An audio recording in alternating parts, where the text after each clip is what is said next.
அடமானத்தில் இருக்கும் தங்க நகையை மீட்டு மார்க்கெட் விலையில் உடனடியாக விற்க சிறந்த வழி பிரைம் கோல்ட் ஹப். தொடர்புக்கு 9845551787.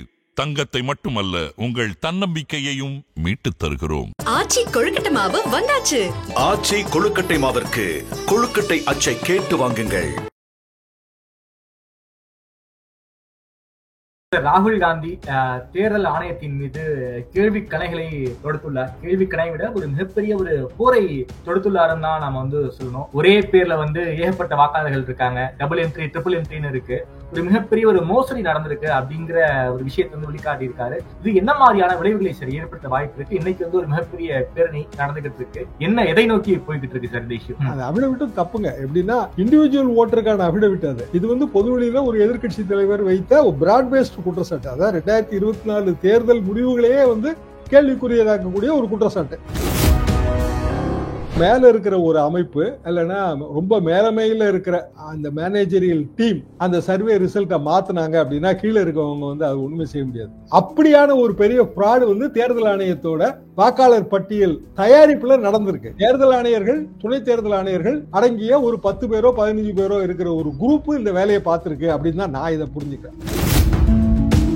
ஒரே வீட்டுல 10க்கு 10 வீட்டுல 67 வாக்காளர்கள், 0 டோர் நம்பர்ல ஒரு ஏகப்பட்ட வாக்காளர்கள், ஒரே வாக்காளர் வேற வேற பூத்துகள்ல அவருக்கு ஓட்டு இருக்கு. நீக்கப்பட்ட வாக்காளர் விவரத்தை வெளியிடுவது எங்களுக்கு கட்டாயம் கிடையாது அப்படின்னு சுப்ரீம் கோர்ட்ல அபிடவிட் போட்டிருக்காங்க. இதெல்லாம் எங்க சார் போய் முடிய வாய்ப்பு இருக்கு? ரெண்டு விஷயம். ஒன்னு ஹியூமன் எரர், டேட்டா கம்பைல் பண்ணும்போதே ஹியூமன் எரர். அப்ப அங்கொன்றும் இங்கொன்றுமாக இருக்கும். ஆனா ஒரு பிளான்டு எரர் மூலமாக இந்த ரிசல்ட் அச்சீவ் பண்ணலாம் அப்படின்னு திட்டமிட்டு செய்வது கிரிமினல் கான்ஸ்பிரசி.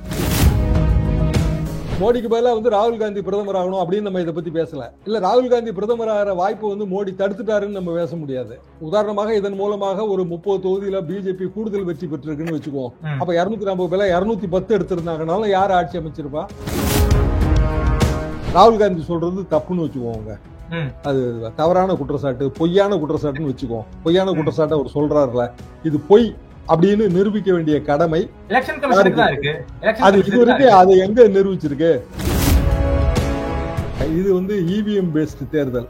நீங்க உங்களோட சாய்ஸ் எலக்ட்ரானிக்கா தான் நீங்க பதிவு பண்றீங்க. அதனாலதான் அது ரீடபிள் ஃபார்மேட் கேட்கறதோட நோக்கமே அதுதான்.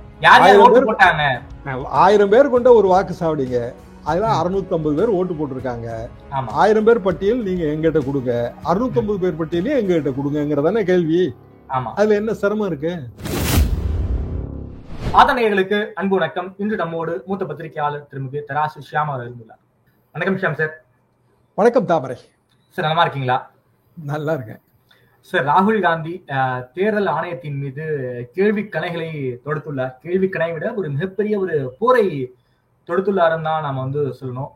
அதாவது தேர்தல் ஆணையத்துடைய அந்த வெளிப்படைத்தன்மையெல்லாம் இப்போ ஒரு மிகப்பெரிய ஒரு கேள்விக்கு உள்ளாயிருக்கு. ஒரு தொகுதி, ஒரு நாடாளுமன்ற தொகுதி, அதுல இருக்கக்கூடிய ஒரு சட்டமன்ற தொகுதியுடைய டேட்டாவை எடுத்து வச்சுக்கிட்டு ஒரு மிகப்பெரிய ஒரு விஷயத்த இந்தியாவுக்கு காட்டியிருக்காரு. ஒரே வீட்டுல 67 வாக்காளர்கள், ஒரே பேர்ல ஏகப்பட்ட வாக்காளர்கள் இருக்காங்க, டபுள் என்ட்ரி ட்ரிபிள் என்ட்ரின்னு இருக்கு. ஒரு மிகப்பெரிய ஒரு மோசடி நடந்திருக்கு அப்படிங்கிற ஒரு விஷயத்தை வெளிக்காட்டி இருக்காரு. தேர்தல் ஆணையத்துடைய அந்த வெளிப்படைத்தன்மையை மிக முக்கியமாக கேள்விக்குள்ளாக்கி இருக்காரு. தேர்தல் ஆணையம் இதுக்கெல்லாம் பெருசா ரியாக்ட் பண்ண மாதிரி நமக்கு தெரியல. ரொம்ப சிம்பிளா இதை நீங்க பிரமாண பத்திரமா தாக்கல் பண்ணிடுங்க அப்படின்னு சொல்லி முடிச்சிருக்காங்க. இது என்ன மாதிரியான விளைவுகளை சரி ஏற்படுத்த வாய்ப்பு இருக்கு? இன்னைக்கு ஒரு மிகப்பெரிய பேரணி நடந்துகிட்டு இருக்கு. என்ன எதை நோக்கி போய்கிட்டு இருக்கு சார் இந்த இஷ்யூ? பேரணியின் முடிவில் 30 எம்பிக்கள் தேர்தல் கமிஷனை சந்திக்கிறார்கள். பேரணிக்கு போலீஸ் பெர்மிஷன் இல்லை. இந்த 2 விஷயத்தையும் நம்ம சேர்த்து அதுல பார்க்கணும். அப்போ ஏன் பேரணிக்கு போலீஸ் பெர்மிஷன் இல்லைங்கிறதே நான் ஒரு கேள்விக்குறியா தான் பார்க்கிறேன். அது போக தேர்தல் ஆணையத்தின் மீதும் ராகுல் காந்தி குற்றம் சாட்டினார். மோடியின் வெற்றி மீதும் அவர் சந்தேகங்களை கிளப்பினார். ஆனா பாரதிய ஜனதா தரப்பிலிருந்து பெரிய அளவுக்கு அதுக்கு பதில் இல்லை. தேர்தல் ஆணையம் பதில் சொல்லல. நீங்க சொன்ன மாதிரி வெறும் ஒரு அபிடவிட் கேட்குது. அந்த அபிடவிட்டும் தப்புங்க. எப்படின்னா இண்டிவிஜுவல் ஓட்டருக்கான அபிடவிட் அது. இது பொதுவெளியில ஒரு எதிர்கட்சி தலைவர் வைத்த ஒரு பிராட் பேஸ்ட் குற்றச்சாட்டு. அதாவது 2024 தேர்தல் முடிவுகளையே கேள்விக்குரியதாக்கக்கூடிய ஒரு குற்றச்சாட்டு. தேர்தல் ஆணையத்தோட டேட்டால இருந்தா தரவு எடுக்க முடியும். அடிப்படையில் இது எங்க தொடங்குது? நீங்க வாக்காளர் பட்டியலை போட்டோ பிடிஎஃபா தரீங்க. போட்டோ பிடிஎஃபா தரும்போது அது செக் பண்றதுங்கிறது இம்பாசிபிள். ஸோ மிஷின் பிடிஎஃபா தரணும். அதாவது கம்ப்யூட்டர் பிடிஎஃபா தரணும், அதுக்கு பதிலாக நீங்க காகித பிடிஎஃபா தரீங்க. ரொம்ப புரிதலின் சுருக்கத்துக்காக நான் இதை சொல்றேன். காகித பிடிஎஃப் நீங்க அதுல வந்து டேட்டா அனாலிசிஸ் பண்றதுங்கிறது ரொம்ப பிரம்ம பிரயத்தனம். ஒரு தொகுதி பண்றதுக்கு சில மாதங்கள் ஆச்சுன்னாரு ராகுல் காந்தி. பண்ண முடியும்னு நினைக்கிறேன் சார். ஒண்ணுதான் பண்ணணுங்க, அது ரொம்ப ரொம்ப கஷ்டம். அது பிராக்டிகலா நாட் பாசிபிள். சட்டமன்ற தொகுதிக்கு அதை பண்றதுக்கு அப்படியான பிடிஎஃப் வச்சு பண்றதுக்கு நம்ம எல்லா பல்வேறு கட்சிகளோட போலிங் ஏஜென்ட்டுகள் அந்த வாக்காளர்கள் அந்த அட்ரஸ்ல இருந்து போயிருப்பாங்க இல்லைங்களா. ஏன்னா நான் எத்தனையோ தேர்தல் கூட இருந்து பார்த்துருக்கிறேன். வாக்காளர்கள் வந்து லெஃப்ட் அட்ரஸ் அப்படின்னு நம்ம குறிக்கணுங்க. ஒரு சட்டமன்ற தொகுதியில ஒரு குறிப்பிட்ட இடத்துக்கு பொறுப்பாளராக இருக்கிற ஒரு குறிப்பிட்ட அரசியல் கட்சியோட ஏஜென்ட் அவர் வந்து தேர்தலுக்கு முன்னாடி வீடு வீடா எடுத்துட்டு போய் அதை செக் பண்ணணும். ஆமா, ஏராளமான பூத் ஏஜென்ட்ஸ் வந்து அந்த பணியில இருப்பாங்க. வீடு வீடா எடுத்துட்டு போய் செக் பண்றதுக்கே சில தினங்கள் ஆகும். ஆமா, அதுல வந்து ரெண்டு விஷயம், லெஃப்ட் அட்ரஸ், டிசீஸ், இந்த ரெண்டையும் வந்து குறிப்பாங்க. அது உடனடியா தேர்தல் ஆணையம் மாத்தவும் மாத்தாது. அவங்க ஓட்டு போடாதபடி நம்ம தடுக்கலாம். அதாவது நம்ம பூத்துல வந்து நம்ம ஆள் உட்கார்ந்துருப்பான், அவருங்க பேர்ல ஒரு மாற்று வாக்காளர் வந்தாருன்னா இல்ல இவர் வந்து அட்ரஸ்ல இல்ல இவர் இறந்து போயிட்டாரு அப்படின்னு சொல்லி தடுப்பாங்க, அப்ஜெக்ஷன் ரைஸ் பண்ணுவாங்க. நடைமுறை வழக்கம் இதுதாங்க, இவ்வளவுதான். அப்போ மிஷின் ரீடபிள் ஃபார்மேட்ல அரசியல் கட்சிகளுக்காவது கொடுக்கணுங்கிறது ரொம்ப நாள் டிமாண்ட். ஏன்னா ஒரு சாதாரண ஒரு அரசியல் கட்சியோட ஒரு சாதாரணமான ஒரு பூத் ஏஜென்ட் வந்து மிஷின் ரீடபிள் ஃபார்மேட்டை வச்சு அவனால வெரிஃபை பண்ண முடியாது. அவன் பிசிக்கலா தான் வெரிஃபை பண்ணணும், ஒவ்வொரு வீடு வீடா போய். ஆனா அரசியல் கட்சின்னு வரும்போது அவங்க கிட்ட வந்து அதுக்கான எக்ஸ்பர்ட்ஸ் இருப்பாங்க. மிஷின் ரீடபிள் ஃபார்மேட்டை வச்சு ஓரளவுக்கு எளிதாகவும் துல்லியமாகவும் நம்ம வந்து கணிச்சிடலாம். தேர்தல் ஆணையம் அதை தர மறுப்பதே வந்து பெரிய டிரான்ஸ்பரன்சி பேர்ல பெரிய சந்தேகத்தை கிளப்பு, வெளிப்படைத்தன்மை பேர்ல பெரிய சந்தேகத்தை கிளப்பு. ஞானேஷ்குமார் வந்த உடனே அவர் ஆரம்பத்திலே இது நியூ தேர்தல் கமிஷன் சொன்னார். எப்படிங்க இது நியூ தேர்தல் கமிஷன் ஆகும்? தேர்தல் கமிஷன் 1950 இருந்து பல்வேறு மரபுகளின் அடிப்படையில கட்டமைக்கப்பட்டது. பல்வேறு இவரை விட உயர்ந்தவர்கள் இல்ல இவருக்கு சமமானவர்கள் பல்வேறு பேர் அந்த பதவியில இருந்திருக்காங்க. அவங்க வகுத்து வைத்த மரபுகளை தானே இவர் பின்பற்ற முடியும். இவர் வந்து புதிய தேர்தல் கமிஷனை எப்படி உருவாக்க முடியும்? இதுல வந்து உண்மையிலேயே மாட்டிக்கொண்டிருப்பதுங்கிறது தலைமை தேர்தல் கமிஷனர் மற்றும் கமிஷனர்கள். ஆனா சந்தேகம் எதுல இருந்து வருதுனாங்க, ஒரு பெரிய மேசிவ் ஃப்ராடுன்னு வைங்க, அத வந்து தேர்தல் ஆணையர்களோட ஒப்புதலோட செஞ்சிடலாம். அந்தந்த மாநில தேர்தல் தலைமை தேர்தல் அதிகாரியோட ஒப்புதலோட செஞ்சிடலாம். ஆனா அதை செய்வதற்கு தேவையான படைபலம் கீழே இருந்து வரணும்ல. அப்ப கீழே இருந்து வர்ற படைபலங்கிறது ரொம்ப கீழே போயிடும். நிச்சயமா, ஏன்னா எலெக்ஷன் கமிஷனுக்கு பெரிய மேன் பவர் கிடையாது. நம்ம அதாவது இன்னும் சொல்லப்போனா அந்தந்த ஸ்டேட் கவர்மெண்ட் கொடுக்குற மேன் பவர் தான். அப்ப அவங்களோட ஒப்புதல் இல்லாம இல்ல அவங்கள கூட்டணியாக சேர்க்காமல் வந்து மேசிவ் ஃப்ராடு பண்ண முடியாது. அப்படி மேசிவ் ஃப்ராடு பண்ணியிருக்கிறதா நம்ம வச்சுக்கிட்டா, இப்ப உதாரணமா கர்நாடகா உங்க கவர்மெண்ட் தானங்க இருந்தது, நீங்க வந்து ஏன் தடுக்கலன்னு ஒரு கேள்வியை எழுப்புறாங்க. வெளிப்படையா பார்த்தா அந்த கேள்வி நியாயம் மாதிரி தெரியும். ஆனா நீங்க டேட்டாவை ஹையஸ்ட் லெவல்ல மாத்துனீங்க அப்படின்னா கீழே இருக்கவங்களுக்கு தெரியவே தெரியாது. கீழே வந்து மைக்ரோ லெவல்ல நிறைய பேர் இருப்பாங்க, டேட்டா கலெக்ட் பண்ணி கொடுத்துருப்பாங்க. உதாரணமா நம்மளோட போலிங் சர்வேஸே எடுத்துக்கங்க, எத்தனையோ பேர் வந்து சர்வேல சாம்பிள் எடுத்து கொடுத்துருப்பாங்க. ஆனா மேல இருக்கிற ஒரு அமைப்பு இல்லைன்னா ரொம்ப மேலமையில இருக்கிற அந்த மேனேஜரியல் டீம் அந்த சர்வே ரிசல்ட்டை மாத்தினாங்க அப்படின்னா கீழே இருக்கவங்க வந்து அது ஒண்ணுமே செய்ய முடியாது. நமக்கே தெரிஞ்ச விஷயம். அப்படியான ஒரு பெரிய ஃப்ராடு வந்து தேர்தல் ஆணையத்தோட வாக்காளர் பட்டியல் தயாரிப்புல நடந்திருக்கு. சோ இது வந்து கீழமை லெவலுக்கே வந்திருக்காது. தேர்தல் ஆணையர்கள், துணை தேர்தல் ஆணையர்கள் அடங்கிய ஒரு 10 பேரோ 15 பேரோ இருக்கிற ஒரு குரூப் இந்த வேலையை பார்த்திருக்கு அப்படின்னு தான் நான் இதை புரிஞ்சுக்கிறேன். ஓகே சார், ஒரே வீட்டுல 10க்கு 10 வீட்டுல 67 வாக்காளர்கள், 0 டோர் நம்பர்ல ஒரு ஏகப்பட்ட வாக்காளர்கள், ஒரே வாக்காளர், வேற வேற பூத்துகள்ல அவருக்கு வந்து ஓட்டு இருக்கு. இதெல்லாம் எப்படி சார்? இதெல்லாம் வந்து ஒரு மிகப்பெரிய நமக்கே வந்து ஷாக்கிங்கா இருக்கு. இதை பத்தி கோர்ட்டுக்கு போனா இதை வந்து எங்களால சொல்ல முடியாது. பீகார்லயே ஒரு பெரிய இஷ்யூவா இதை கிளம்பி இருக்கு. இதுல நாங்க வந்து நீக்கப்பட்ட வாக்காளர் விவரத்தை வெளியிடுவது எங்களுக்கு கட்டாயம் கிடையாது அப்படின்னு வந்து சுப்ரீம் கோர்ட்ல இருந்து அபிடவிட் போட்டிருக்காங்க. இதெல்லாம் எங்க சார் போய் முடிய வாய்ப்பு இருக்கு? பெரிய பிரச்சனையா தாங்க முடியும். சரி, ஒரு குறிப்பிட்ட தொகுதியில மகாதேவபுரால ஒரு குறிப்பிட்ட இலக்க எண்ணில் இத்தனை வாக்காளர்கள் இருக்காங்க அப்படின்னா ஃப்ராடு பண்றது நோக்கமாக இருந்தால் மேல் அமைப்புல ஃப்ராடு பண்ணியிருக்காங்க. ஏன்னா இது ஒரு முட்டாள்தனமான ஃப்ராடு.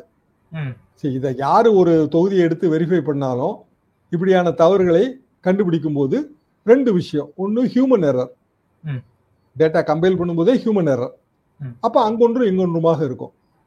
ஆனால் ஒரு பிளான்டு எரர் மூலமாக இந்த ரிசல்ட்டை அச்சீவ் பண்ணலாம் அப்படின்னு திட்டமிட்டு செய்வது கிரிமினல் கான்ஸ்பிரசி. ஓகே, அப்போ மேலே செஞ்சுருக்காங்க அப்படின்னா ஒரு இலக்கத்தில் இருந்து 60 பேரை சேர்க்கறது பெரிய பிரச்சனை, தவறு அப்படின்னு மேலே தெரியும்ல. அப்போ எப்படி செஞ்சாங்க? ஏன்னா அவங்களுக்கு வந்து மெக்கானிக்கலாக வந்து மாற்றிருக்காங்க. Okay okay okay. சாதாரணமாக நீங்களே நம்ம வந்து ஒரு பேட்டி கொடுக்குறோங்க, முன்பின்னாக வந்து கருத்துக்களை சொன்னோம் அப்படின்னா கண்டிப்பாக நம்ம பேட்டி மேலே கிரெடிபிலிட்டி போயிடும். ஆமா ஆமா. அப்போ நம்ம ஆரம்பத்தில் என்ன கருத்து சொல்கிறோமோ அந்த கருத்தை ஒட்டி அடுத்தடுத்த கருத்துக்களை நம்ம வந்து அடுக்கி கொண்டு போவோம். ஆமா. ஒரு சாதாரண பேட்டிக்கே நம்ம இவ்வளோ கேர் எடுத்துக்கும் போது நாடு தழுவிய ஒரு தேர்தலில் எத்தனை சதவீதம் ஃப்ராட் பண்ணுறதுன்னு முடிவு பண்ணா, அதாவது ரிசல்ட்டை மாற்றுற மாதிரி. உதாரணமாக 100 கோடி வாக்காளர்கள் இருக்காங்க, இதில் வந்து மாற்ற வேண்டியதுங்கிறது ஒரு 50 லட்சம் வாக்காளர்கள் தான். ஓகே, அதாவது 1/2% தான், 1% தான் ஒரு முடிவு எடுத்தாங்கன்னு வைங்க. அந்த 1% வாக்காளர்களை மேலேயே எங்க வந்து டேட்டா கண்ட்ரோல் ஆகுதோ அங்கேயே மாத்திருக்காங்க. அதனாலதான் திடீர்னு வந்து என்ன ஆகுதுன்னா ஒரு நம்பர்ல போய் இவ்வளவு பேர் சேர்க்கப்படுகிறார்கள். மைண்ட் அப்ளை பண்ணியிருந்தா ஒரு நம்பர்ல நம்ம 60 பேர் சேர்க்க மாட்டோம்ல. நிச்சயம் சேர்க்க மாட்டோம் சார். ஆனாலும் அந்த ஒட்டுமொத்த அந்த வாக்காளர் பட்டியல் அது சம்பந்தப்பட்ட பூத் ஏஜென்ட் போயிருக்கும். அந்த வீட்டுல போய் அவங்க செக் பண்ணி பாத்துக்கலாம். 0 நம்பர்ல இத்தனை வாக்காளர்கள் இருக்காங்களே, அதை பத்தி அவங்க கேள்விகளை ரைஸ் பண்ணி இருக்க முடியுமே சார். கீழே இருக்கக்கூடிய பூத் ஏஜென்ட், ஃபார் எக்ஸாம்பிள் அந்த ஏரியாவில் மகாதேவ்பூர்ல இருக்கக்கூடிய அந்த குறிப்பிட்ட பூத்ல இருக்கிற பூத் ஏஜென்ட் இதை வந்து கேள்வியா எழுப்பியிருக்க முடியுமே சார். அங்க காங்கிரஸ் கோட்டை விட்டாங்கிற கேள்வி நமக்கு வருது இல்ல. காங்கிரஸ் கோட்டை விட்டார்கள் அல்லது வந்து பிஜேபி ஃப்ராட் பண்ணி அப்படிங்கறத கூட நம்ம விட்டுருவோங்க. சரி, இப்படியான ஃப்ராட் நடக்கிறதுக்கு சிஸ்டத்துல வழி இருக்கு, வழி இல்ல, இப்படிதானே நம்ம பார்க்கணும். ஆமா ஆமா. மோடிக்கு பதிலா வந்து ராகுல் காந்தி பிரதமர் ஆகணும் அப்படின்னு நம்ம இதை பத்தி பேசல. இல்ல ராகுல் காந்தி பிரதமர் ஆகிற வாய்ப்பை வந்து மோடி தடுத்துட்டாருன்னு நம்ம பேச முடியாது. ஓகே, உதாரணமாக இதன் மூலமாக ஒரு 30 தொகுதியில பிஜேபி கூடுதல் வெற்றி பெற்றிருக்குன்னு வச்சுக்குவோம். அப்ப 240 பேர்ல 210 எடுத்திருந்தாங்கனாலும் யார் ஆட்சி அமைச்சிருப்பா? ராகுல் காந்தி ஆட்சி அமைச்சிருப்பான்னு நீங்க எப்படி உறுதியா சொல்ல முடியும்? அப்போ நோக்கம் என்னன்னு நீங்க பார்க்கணும். நோக்கம் என்ன அப்படின்னா ஒரு 5%, 3%, 1% வாக்காளர்களை மாற்றி அமைப்பதன் மூலமாக தேர்தலோட போக்கை மாற்றி விடலான்னு எங்கேயோ ஒரு இடத்துல பெரிய மாஸ்டர் பிளான் நடந்திருக்குல்ல. Okay okay. Master plan execute ஆயிருக்கு. எக்ஸிக்யூட் ஆகும்போது அதை தடுத்து கண்டுபிடிக்க வேண்டியவர்கள் நீங்க சொல்ற மாதிரி கீழமைப்புகள், கீழே பூத் லெவல்ல இருக்கிற ஏஜென்ட், அவங்க மெத்தனமா இருந்திருக்காங்க. அது அவங்களோட தப்பு, மெத்தனமா இருந்தது தப்பு. ஆனா வந்து இதை திட்டமிட்டது யாருங்கிறதான கேள்வி. மேல் லெவல்ல தான் திட்டமிட்டு இருக்காங்க, வேற வழியே இல்லீங்களே. கீழே திட்டமிட்டா வந்து கரெக்டா பண்ணிருப்பாங்களே. பொய்ய சொன்னாலும் பொருத்தமா சொல்லணும், உடுமலை நாராயண கவி சொல்ற மாதிரில. சரி, மேல் லெவல்ல ஒரு ஃப்ராட் பண்ணி மொத்தமா மாட்டிக்கிட்டாங்க. அதாவது இது போக இன்னும் நிறைய இவங்க ஒரே ஒரு தொகுதி எடுத்து அனலைஸ் பண்றதுக்கே இவ்வளவு டைம் எடுத்துருச்சுங்க. அவ்வளவு டைம் ஆகும் மேனுவலா பண்ணும்போது. அப்போ இதை தடுப்பதற்கு சில வழிகள் இருக்கு.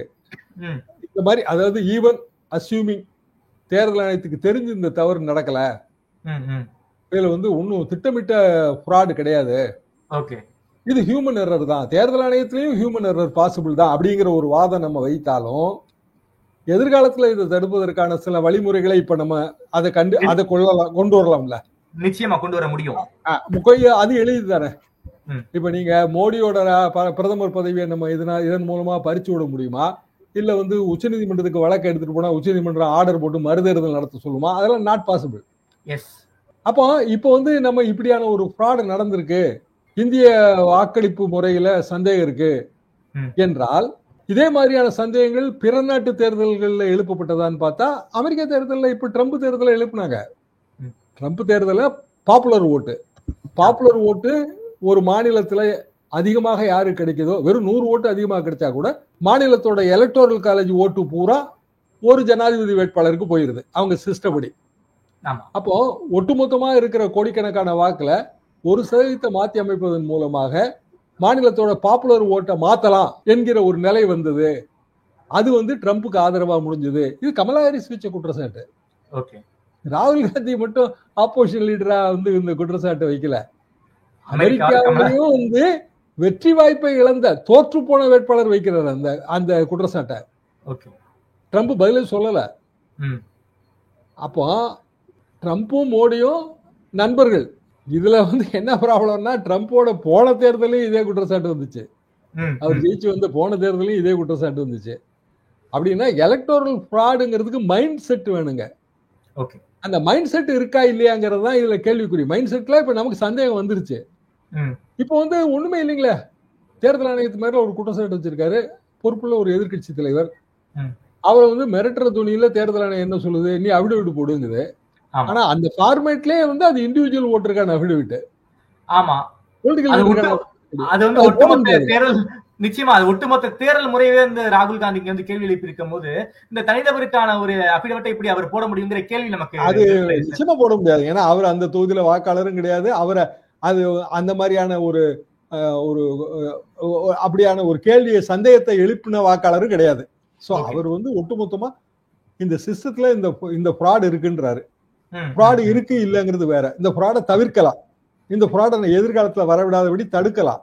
அதுக்கான வழிமுறைகள் என்ன? தேர்தல் ஆணையத்தோட நாணயத்தின் பேர்ல யாரும் சந்தேகம் கிளப்பக்கூடாது இனிமேல் என்றால், உச்சநீதிமன்றம் ஏற்கனவே கொடுத்த தீர்ப்பு இருக்குல்ல, 3 தேர்தல் கமிஷனர்களையும் எப்படி நம்ம தேர்ந்தெடுக்கணுங்கிறதுக்கான வழிமுறைகளை வகித்து அவங்க வந்து ஒரு தீர்ப்பு கொடுத்தாங்க.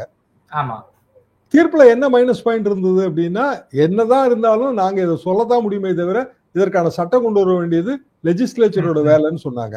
ஓகே. அப்ப அந்த கருத்தை ஏற்றுக்கொண்டு சுப்ரீம் கோர்ட்டோட கைடன்ஸ் படி தேர்தல் ஆணையர்களை நியமிக்கலாம் அப்படிங்கிற முடிவுக்கு பிஜேபி வரல. அதுக்கு பதிலா அவங்க வந்து அதை மாத்திட்டாங்க, நல்லிஃபை பண்ணிட்டாங்க. பாராளுமன்றத்துல முதல் தவிர கொண்டு வந்து நல்லிஃபை பண்ணியாச்சு. நல்லிஃபை பண்ணிட்டோம். நல்லிஃபை பண்ண உடனே 3 தேர்தல் கமிஷனருமே, ஞானேஷ்குமார் எடுத்தீங்கன்னா அவரும் வந்து பிஜேபி ஆட்சியில இருந்து தான் வராரு. சோ எல்லாருமே வந்து கிட்டத்தட்ட பிஜேபி ஆட்சி 2014 இருந்து இருக்குங்க இன்னைய வரைக்கும். அப்ப அந்த உயரிய அந்தஸ்துக்கு வரக்கூடிய அதிகாரிகள் நிச்சயமா ஆட்சிக்குள்ள இருந்தா வர முடியும். 10-12 வருஷமா இப்ப காங்கிரஸ் கட்சி மேல வைத்த குற்றச்சாட்டுகள்ல 1950 இருந்து காங்கிரஸ் கட்சி ஆட்சியில் இருக்கும்போது தொடர்ந்து வந்து காங்கிரஸ் சார்பானவர்கள் தான் தேர்தல் ஆணையர்களாக இருந்தார்கள். அப்போ ஒரே ஒரு தேர்தல் கமிஷனருங்க. அந்த குற்றச்சாட்டு வரும்போதுதான் 3 பேர் கொண்ட பாடியா அது மாறுச்சு. 3 பேர் முதல் ஒரு தேர்தல் ஆணையர் இருக்கும்போது சேஷன் எப்படியெல்லாம் சிம்ம சொப்பனமா இருந்தாருங்கிறது எல்லாருக்கும் தெரியும். எங்க காலத்துல வந்து இந்திரா காந்தி வெற்றி பெற்றது சந்தேகப்பட்டு 1971 தமிழ்நாட்டுல ரஷ்யாவில் இருந்து வந்த ரகசியமை அப்படின்னு ஜெயகாந்த் எழுதினாரு. அது ஜெயபேரிகையோ ஜெயமுரசோ அந்த பத்திரிகையிலே அவர் போட்டாருங்க. காமராஜர் அதை ஏத்துக்கல. ஆனா ரஷ்யாவில இருந்து ரகசியமை வந்துச்சு, அந்த அடையாள மைய வச்சுட்டு அது அழிஞ்சிரும், ஒருவரே பல இடத்துல ஓட்டு போட்டாங்க. இதான் அதோட சாராம்சம். இது 1970-71 கதை. ஆனா அது இப்பயும் பொருந்ததே சார். இதை வச்சு நம்ம பார்க்கும்போது ஒருத்தர் வந்து 10 இடத்துல ஓட்டு போட்டோம்னா மை என்னாச்சு? நிச்சயமா அந்த மையே மைசூர்ல தான் சார் தயாரிக்கிறாங்க. மைசூர்ல தயாரிக்கக்கூடிய ஒண்ணு. அது காலங்காலமா நம்ம வந்து அந்த அடையாள மை வச்சிருக்கோம். 2 ஒருத்தர் வந்து 2வது இடத்துல கூட ஓட்டு போட முடியாதபடி அந்த மை வந்து தடுத்துரும். நீங்க வந்து ஓட்டரை வந்து போலியா சேர்க்கலாமே தவிர நிஜ வாக்காளர்களை கொண்டு வரணும்ல. ஒரு ஓட்டுக்கு ஒருவர் தானே, அந்த ஒருவரை நீங்க கொண்டு வரணும்ல. உதாரணமா மகாதேவபூர்ல ஒரு 50,000 ஓட்டு நம்ம போகஸ் ஓட்டு போட போறோம்னா 50,000 ஆள் வேணும். ஏன்னா எல்லா போலிங் பூத்லயும் அவங்களும் உட்கார்ந்து இருப்பாங்க, கட்சிக்காரங்க உட்கார்ந்து இருப்பாங்கல்ல, அவங்க அப்ஜெக்ட் பண்ணுவாங்கல்ல. சோ இதை தாண்டி எப்படி இந்த சிஸ்டம் ஒர்க் பண்ணுச்சு, இந்த ஃப்ராடு கமிட்டட்னா எப்படி ஒர்க் பண்ணுச்சுங்கிற கேள்வி வருது. சார் இதை நாம எப்படி பார்க்கலாமா சார்? அதாவது ஒரு நாடாளுமன்ற தொகுதி 6 சட்டமன்ற தொகுதிகளை உள்ளடக்கிதான் ஒரு நாடாளுமன்ற தொகுதி. அதுல 5ல வந்து பிஜேபி வந்து ட்ரையல் ஆகுறாங்க. அந்த ட்ரையல் ஆகுற விஷயத்த வந்து ஒரே தொகுதியில வந்து இவங்க வந்து மெஜாரிட்டி வந்துடுறாங்க அப்படிங்கறதுல வந்து ஒரு மிகப்பெரிய சந்தேகம் இருக்குல்ல. 5 தொகுதியில வந்து பின்னாடியில இருக்காங்க, அந்த ஒரு தொகுதியில மட்டும் எப்படி முன்னிலை வராங்க? அது 5 தொகுதியை கம்பேர் பண்ணும்போது இங்க நம்பர் ரொம்ப பெருசா இருக்கு அப்படிங்கிற குற்றச்சாட்டை வேற ராகுல் காந்தி வைக்கிறார்ல. அது வந்து தேர்தல் முடிவுகளுக்கு பிறகு எடுக்கிற அனாலிசிஸ்ங்க. வாக்குப்பதிவுக்கு முன்னாடி 6 தொகுதியில ஒரு தொகுதியை வந்து ஃப்ராட் கமிட் பண்ணலாங்கிற முடிவு எப்படி எடுக்கப்பட்டதுன்னு நான் கேட்கிறேன்.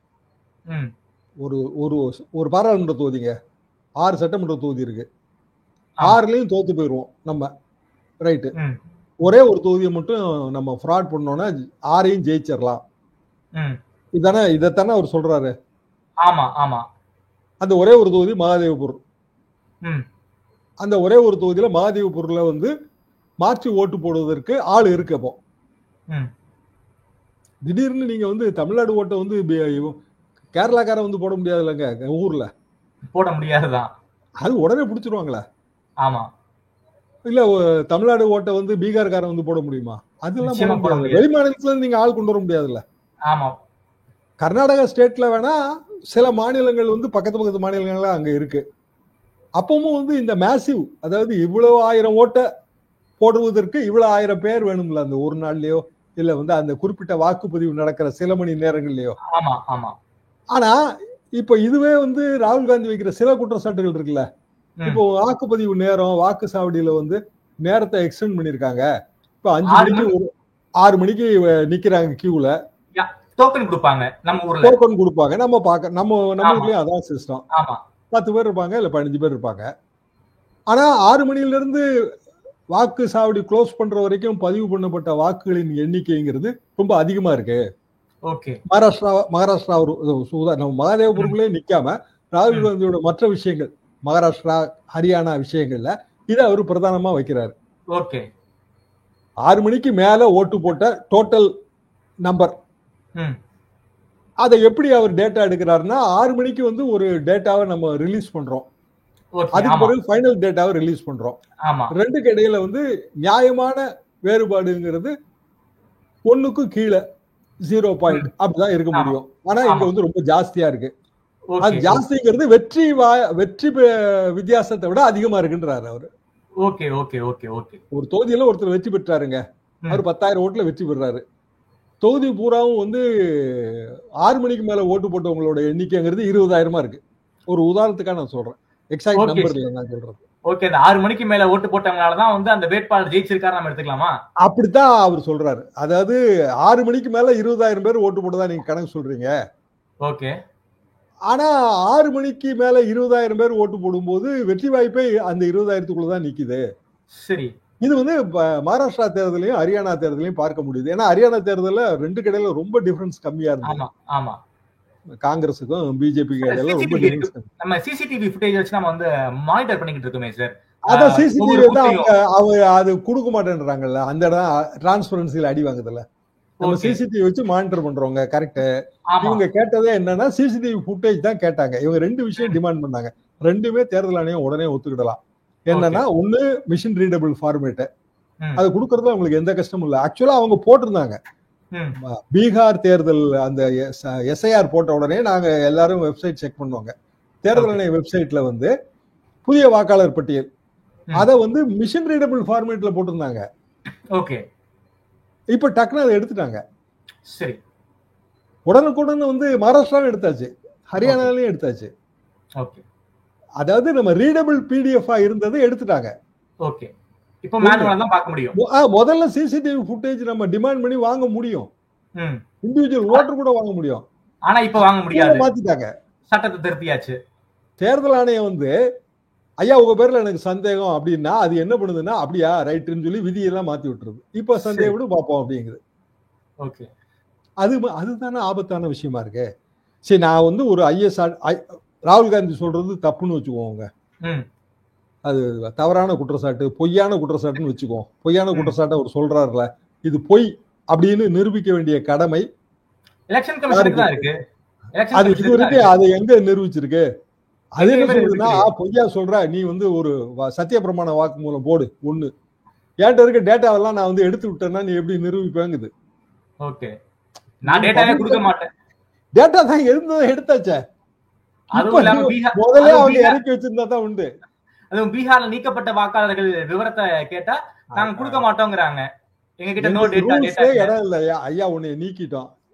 சரிங்க, ஏன் நீக்கினீங்க என்னன்னு சொல்லுங்க. அதுக்கெல்லாம் எங்களுக்கு ரூல்ஸ்ல இடம் இல்ல, உன்னை நீக்கியாச்சு, அவ்வளவுதான். ஓகே. கேள்வி அமிர்த பசார் பத்திரிக்கைங்க, அமிர்த பசார் ஆனந்த பசார் அவர் கட்டுரை போட்டிருந்தாங்க. கட்டுரை ஷேர் ஆகி வந்துச்சு. என்னன்னா, பெங்காலி ஸ்பீக்கிங் மைக்ரண்ட் ஒர்க்கர் மகாராஷ்டிரால இருக்கா. ஆமா, நிறைய பேர். அவங்கள எல்லாத்தையும் திடீர்னு செக் பண்றாங்க. நைட்டு மிட் நைட் நாக்கு. அவங்க 3 வருஷமா வேலை பார்த்துட்டு இருக்காங்க. மிட் நைட் நாக்கு போலீஸ்காரங்க வராங்க, எங்களோட வான்றாங்க, கூட்டிட்டு போறாங்க. கூட்டிட்டு போயிட்டு டிடென்ஷன் கேம்ப் மாதிரி வச்சிருந்துட்டு ஒரு 48 மணி நேரம் கழிச்சு அவங்கள எங்கேயோ கூட்டிட்டு போறாங்க.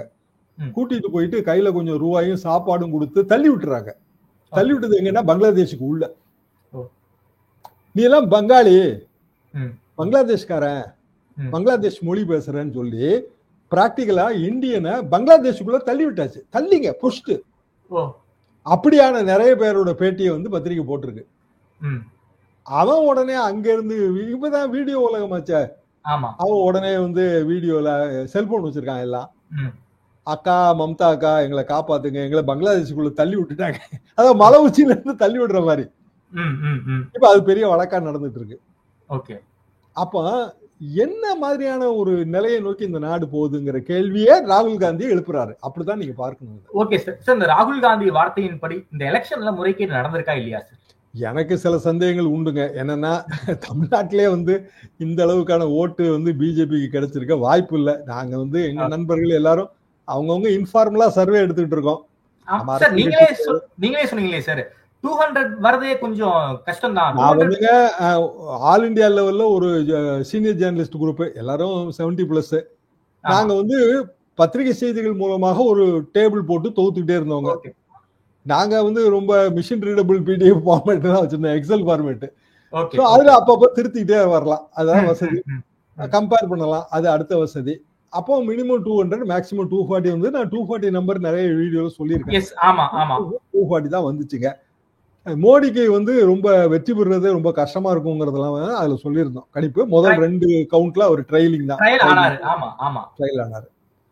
இப்போ அடிப்படையில ஒரு 20 தொகுதியை மாத்தினா எல்லாம் மாறிடும் அப்படிங்கிற மாதிரியான ஒரு சிச்சுவேஷன்ல தான் இருந்தது போன தேர்தல். போன தேர்தலுக்கு பிறகு மோடி அவர்கள் வந்து உண்மையிலேயே அவர் ஜனநாயகவாதி என்றால் அவர் வந்து 400 இலக்கு வச்சு 240 தான் அடைஞ்சிருக்காரு. இதை வந்து அவரது தோல்வியாக ஏற்றுக்கொண்டு அவர் விலகி இருக்கணும்.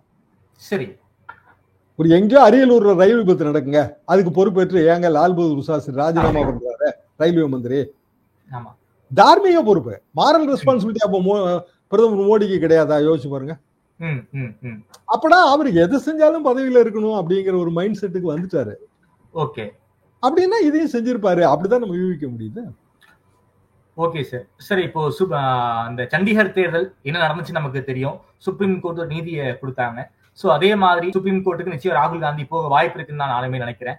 சுப்ரீம் கோர்ட் என்ன நடக்க வாய்ப்பு இருக்கு? சுப்ரீம் கோர்ட் இதுல பெரிய முடிவு எடுக்காதுங்க. சண்டிகர் தேர்தலில் நம்ம கம்பேர் பண்ண முடியாது. என்னன்னா அது வந்து பேலட் பேப்பர் தேர்தல். ஆமா, எல்லாரும் அவங்க வந்து அவங்களோட மார்க், அவங்களோட ப்ரிஃபரன்ஸா மார்க் பண்ணி கொடுத்தாங்க. அதை மார்க் பண்ணி கொடுக்கும்போதே வீடியோல வந்து அந்த அத்தாரிட்டியை அதை மாத்தினதை எல்லாரும் பார்த்தோம். ஆமா, சுப்ரீம் கோர்ட்டும் பார்த்தது. ஆமா, அது அப்பேரண்டா தெரிஞ்சது. இது அப்படி இல்லைங்க. இது வந்து இவிஎம் பேஸ்ட் தேர்தல். நீங்க உங்களோட சாய்ஸ வந்து எலக்ட்ரானிக்கா தான் நீங்க பதிவு பண்றீங்க. அதனாலதான் அது ரீடபிள் ஃபார்மேட் கேட்கறதோட நோக்கமே அதுதான். when your choices are made based on electronic chip, அப்ப நீங்க அந்த சாய்ஸ் என்னங்கிறதையோ அல்லது யார் யாரு அந்த சாய்ஸ பண்ணாங்கிற அந்த ஓட்டர் லிஸ்டையோ அத வாக்காளர்கள் பட்டியல் நம்மகிட்ட இருக்கு. வாக்கு பதிவு பண்ணவங்களோட பட்டியல் நமக்கு வேணும்ல. யாருக்கு ஓட்டு போட்டாங்கன்னு நமக்கு வேணாங்க, அது ரகசியம். 1000 பேர் கொண்ட ஒரு வாக்கு சாவடிங்க, அதெல்லாம் 650 பேர் ஓட்டு போட்டிருக்காங்க. 1000 பேர் பட்டியல் நீங்க எங்கிட்ட கொடுங்க, 650 பேர் பட்டியலையும் எங்கிட்ட கொடுங்கிறதானே கேள்வி. அதுல என்ன சிரமம் இருக்கு? நிச்சயம் கொடுத்துட முடியும். கொடுத்துட முடியுங்க, நினைச்சா உடனே கொடுக்கலாம், கொடுத்துடலாம். ஆமா, இப்ப இவங்க என்ன சொல்றாங்கன்னா பழைய பட்டியல் படி தாங்க 1000, இப்ப இருக்கிறது வந்து 800 தான். அந்த 200 எப்படி போச்சுங்கிறத நாங்க சொல்ல மாட்டோம்ன்றாங்க. ஓகே ஓகே, அதானே இப்ப இருக்கிற சர்ச்சை அதானே சார்ல. இவெல்லாம் செத்து போயிட்டாங்க. ரைட்டு, எப்ப செத்தா? 2005 ஜனவரியில நீங்க வந்து ஒரு வாக்காளர் பட்டியல் வச்சிருக்கீங்க. 6 மாசம் கழிச்சு புதிய வாக்காளர் பட்டியல் கொண்டு வரீங்க. அந்த புதிய வாக்காளர் பட்டியல் வந்து 2003 பேஸ் பண்ணின்னு சொல்றீங்க. புதிய வாக்காளர் பட்டியல்ல இத்தனை பேர் இறந்து போயிட்டாங்கன்றீங்க. அப்ப 2003 இருந்து இது வரைக்கும் உள்ள பட்டியல்ல இருந்து இறந்து போனாங்களா, 2025 பட்டியல்ல இருந்து இறந்து போனாங்களா? இது எந்த ஒரு நியாயங்க? சரி, ஒரு நம்ம பொதுவா வந்து ஒரு பட்டியலை திருத்துறது, அடிஷன் டெலிஷன் பண்றதுன்னா லேட்டஸ்ட் எதுவோ அதுல தானங்க அடிஷன் டெலிஷன் பண்ணுவோம். அப்ப 2025 ஜனவரியில நீங்க போட்டிருக்கீங்க. 2024 ஒரு தேர்தல் நடந்து முடிஞ்சிருக்கு. 2025 நீங்க அடிஷன் டெலிஷன் பண்ணணும். பண்ண மாட்டேன்றீங்க. ரைட்டு. 2003 இருந்து பண்றோன்றீங்க. ரைட்டு. 2003 இருந்து இத்தனை பேர் இல்லைன்றீங்கல்ல, அப்ப அது எப்படி வந்ததுன்னு நீங்க சொல்லணும்ல. இத்தனை பேரும் உண்மையிலே 2003 இருந்து இறந்து போனவங்களா, 2025 இருந்து இறந்து போனவங்களா? நிச்சயமா 2025 இருந்து இறந்து போறாங்க. அங்கதான் நம்ம வந்து அடிஷன் டிலிஷனே பண்ணி ஆகணும். அங்கதானே நீங்க பண்ணி ஆகணும். ஆமா. அப்போ ஷிஃப்டட், பெர்மனன்ட்லி ஷிஃப்டட் ஒரு லிஸ்ட் தரீங்க. 2025 இருந்து இந்த 6-7 மாசத்துக்குள்ள பெர்மனன்ட்லி ஷிஃப்டடா, அதுக்கு முந்தைய ஷிஃப்டடா? முந்தைய ஷிஃப்டட்னா அந்த ஓட்டு யார் போட்டா? ஓகே. முந்தைய செத்து போனாங்கன்னா அந்த ஓட்டை யார் போட்டா? ஏன்னா ஒரு மாபெரும் தேர்தல் நடந்து முடிஞ்சிருக்கு 2024. இந்த கேள்விகளுக்கு விடை சொல்ல வேண்டிய தேர்தல் ஆணையம் வந்து மழுப்பல் போக்கை கடைபிடிக்கும். Okay sir. குறிப்பாக இது எதிர்கட்சிகள் ஒரு மிகப்பெரிய ஒரு அன்னைக்கே ராகுல் காந்தி மிகப்பெரிய பிரஸ் மீட் நடத்துற அன்னைக்கு இந்தியா கூட்டணி தலைவர்களை எல்லாம் சந்திச்சு பேசினார். இன்னைக்கு பேரணி போயிருக்காரு. ராகுல் காந்திக்கு வந்து திமுக நாங்க வந்து ரொம்ப பக்கபலமா இருப்போங்கிறாரு. சரத்பவார் வேற மகாராஷ்டிரால வந்து இன்னொரு சர்ச்சையை கிளப்பி இருக்காரு. பீகார்ல வந்து தேஜஸ்வி யாதவ் ஒரு புயலை கிளப்பி இருக்காரு. எதிர்கட்சிகள் ஒற்றுமை இதால ஸ்ட்ராங் ஆகுமா? எதிர்கட்சிகள் என்ன பண்ணணும் சார் இந்த இஷ்யூவை பொறுத்த வரைக்கும்? எதிர்கட்சிகள் பல முறையில பிரிஞ்சு கிடந்தவங்களே ஒற்றுமைப்படுத்திட்டாங்க இப்போ. எலெக்ஷன் கமிஷனா? ஆமா. ஓகே. எலெக்ஷன் கமிஷன் வந்து கூட்டணிகளை உடைப்பது, உருவாக்குவது, புதிய கட்சிகளை உருவாக்குவதெல்லாம் அவங்க செஞ்சுட்டு இருந்தாங்க. சரி, இந்த ஒரு வேலை தானே மிச்சம் அப்படின்னு சொல்லி இதையும் சேர்த்து செய்யறாங்க. எதிர்கட்சிகள் இப்படி ஒற்றுமைப்படாதுலாங்க. மம்தா பானர்ஜி ஒரு நாளும் ஒத்துமைப்பட மாட்டாங்க. ஆம் ஆத்மி வந்து அவங்க ஏற்கனவே நாங்க இந்த கூட்டணியிலே இல்லைன்னு சொல்லிட்டாங்க. ஆமா. கேரளான்னு எடுத்துக்கிட்டீங்கன்னா அங்க கம்யூனிஸ்டுகள் வேற, காங்கிரஸ் வேற. இப்படி இந்தியா கூட்டணி சொல்றோமே தவிர இந்தியா கூட்டணி கட்சிகளுக்கு இடையில ஒற்றுமை கிடையாதுன்னு எல்லாருக்கும் தெரியும். ஓகே. சோ கஷ்டப்பட்டு எப்படியாவது ஒற்றுமையை கொண்டு வந்துருவோம் அப்படிங்கிற ஒரு முயற்சியில பிஜேபிக்கு ஒரு சேலஞ்ச் பண்ணுது தேர்தல் ஆணையம். Okay sir. பிஜேபி என்ன சார் முடிவெடுக்க போறீங்க? கடைசி கேள்வி, பிஜேபி இதை எப்படி ஹேண்டில் பண்ணுவாங்க? பிஜேபிக்கு இது த்ரெட்டா? பிஜேபிக்கு உடனடியா த்ரெட் கிடையாதுங்க. ஏன்னா உடனடியாக இது பெரிய விஷயமாயி பிஜேபி ஆட்சி கவுந்துரும் அப்படின்னு நான் நினைக்கல. ஒன்று, பிஜேபி ஆட்சிக்கு அவ பெயர் அது கண்டிப்பாக இந்திரா காந்தி அம்மா பண்ண தவறுகள் மாதிரி தான் இது. அதாவது 71 பெரிய மாபெரும் வெற்றி அடைஞ்சாங்க. அதுக்கு பிறகு தொடர்ந்து பல்வேறு தேர்தல்கள், பல்வேறு தவறுகள், அதுல அது எல்லாமே சேர்ந்து தான் ஜெயபிரகாஷ் நாராயணோட மூவ்மெண்ட் 74 வந்துச்சுங்க. பாட்னா பேரணியை பார்த்தவர்கள் நானும் ஒருத்தன். அதுக்கு பிறகு 75 எமர்ஜென்சி, 77 வந்து தோல்வி, இந்திரா காந்திக்கு தோல்வி. ஸோ இது எப்போதுமே வந்து இந்த மாதிரியான விஷயங்கள் மக்கள்கிட்ட போய் மக்கள் அடையும். ஏன்னா அவங்கவுங்க தொகுதி லெவல்ல அதை கம்பேர் பண்ணி பார்ப்பாங்க. பீகார்ல இருந்து மைக்ரேட்டட் ஒர்க்கர் அப்படின்னா உண்மையிலேயே மைக்ரேட்டட் ஒர்க்கருங்கிறவங்க லோயர் ஸ்டேட்டஸ்ல இருந்தாங்க மைக்ரேட் பண்ணிருப்பாங்க. ஒரு மிடில் கிளாஸா மைக்ரேட் பண்ணாத பெண்கள் மைக்ரேட் பண்ண மாட்டாங்க. அது கண்டுபிடிக்கிறது எவ்வளவு ஈஸிங்க. சரி, 3 விஷயம் அதுக்கு வந்து எக்கனாமிக் அஃபேர்ஸ் ஒரு பேப்பரே இருக்குங்க, நெட்லயே இருக்கு. எப்படி மைக்ரேஷனை கண்டுபிடிக்கணும் அப்படின்னா, 1 அன்ரிசர்வ்ட்ல வர்றவங்களோட டேட்டா, 2 பேங்க்ல இருந்து பணம் டிரான்ஸ்பர் ஆன டேட்டா, அதாவது savings bank data, 3 mobile transaction data, 4 mobile call origination data. இப்ப இங்க இருந்து அவன் பீகார்ல ஒருத்த வேலை பார்க்காங்க, எங்க ஊர்ல கிராமத்துல இருக்கான், விவசாய வேலை பார்த்துக்கிட்டு. அவன் ஊருக்கு எப்படினாலும் இன்னைக்கு இருக்கிற மொபைல் உலகத்துல அவன் டெய்லி ஒரு தடவை பேசுவான்லங்க. நிச்சயமா பணம் அனுப்புவான்ல. அவன் எந்த ரயில்ல வந்து இறங்கினான்னு நமக்கு தெரியுமில்ல, சென்ட்ரல்ல தானே வந்து இறங்கி இருக்கணும். இதை வச்சு ஒரு டேட்டா எடுக்கவே முடியாதா? நிச்சயமா எடுக்க முடியும் சார். அப்படின்னா தான் மைக்ரேஷன் எவ்வளவு பேருன்னு இப்போ பீகார் சார்லயே அது தெரிஞ்சிடணும்ல. இது பேப்பரே இருக்கு, அதுக்காக சொல்ல வரேன். இது நெட்லயே அவைலபிளுங்க. இவ்வளவு மேட்டரும் நம்ம நெட்ல இருந்து தான் சொல்றோம். நிச்சயமா சார். பிரதமர் டேபிள் மேல இருக்கிற பேப்பருங்க அது. ஓகே சார், ரொம்ப நன்றி சார். குறிப்பாக இந்த ராகுல் காந்தி கிளப்பி இருக்கு இந்த ஒரு மிகப்பெரிய ஒரு இஷ்யூ வந்து ரொம்ப விரிவா பேசியிருக்கீங்க. பல்வேறு கேள்விகளை நீங்க வந்து ரொம்ப எழுப்பி இருக்கீங்க. இதுக்கு வந்து தேர்தல் ஆணையம் பதில் சொல்லுவாங்களா அப்படிங்கிறது ஒரு $1 மில்லியன் கேள்வி. எதிர்கட்சிகளை இந்த இஷ்யூவை பொறுத்த வரைக்கும் தேர்தல் ஆணையம் ஒன்றிணைத்திருக்கு அப்படின்னு உங்களுடைய பார்வை ரொம்ப விரிவா வச்சிருக்கீங்க. நேரம் கொடுத்து பேசியமைக்கு நன்றி ஷியாம் சார்.